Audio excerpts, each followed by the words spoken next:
آپ P D M کے ترجمان ہیں، جو دو اعلامیے ہمارے سامنے نظر آتے ہیں کور کمانڈرز کانفرنس کے بعد بھی اور جو نیشنل سیکیورٹی کمیٹی کے اجلاس کے بعد بھی، اس میں ڈائیلاگ کے اوپر بڑا زور ہے. تو ڈائیلاگ پھر تحریک انصاف سے کیسے آگے بڑھے گا؟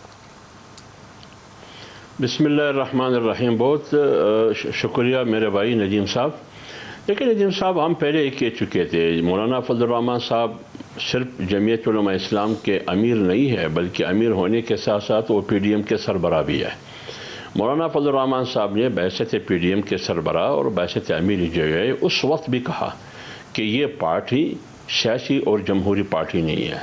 مذاکرات سیاستدان سے ہوتے ہیں، ایک غیر سیاسی اور غیر جمہوری عنصر سے نہیں ہو سکتی مذاکرات. یہ مولانا صاحب کا موقف تھا. اس کے پشت پر بہت سی ریزنز، بہت سی وجوہات، بہت سے دلائل ہے.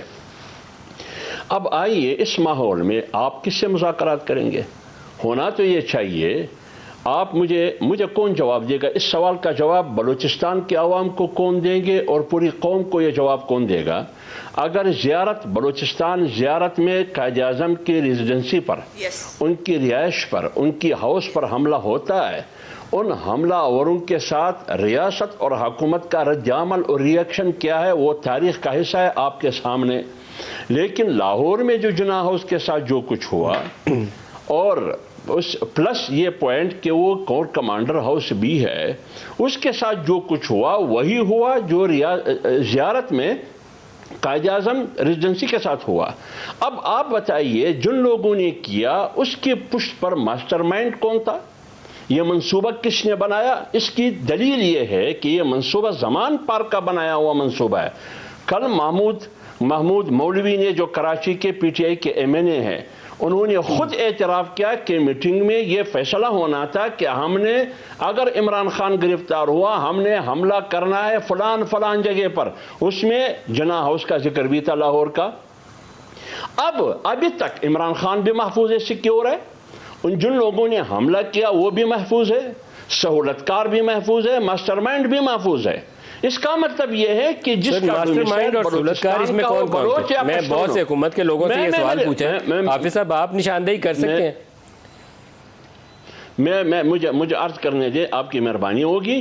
اس کا مطلب تو یہ ہے، ہم میسج یہ دے رہے ہیں کہ بلوچستان میں بلوچ اور پشتون ہیں، اس لیے ان کی قسمت میں گولی ہے، اس کی قسمت میں سزائے موت ہے، اس کی قسمت میں کلی کیمپ ہے، اندھیرے اور تاریکیاں ہیں.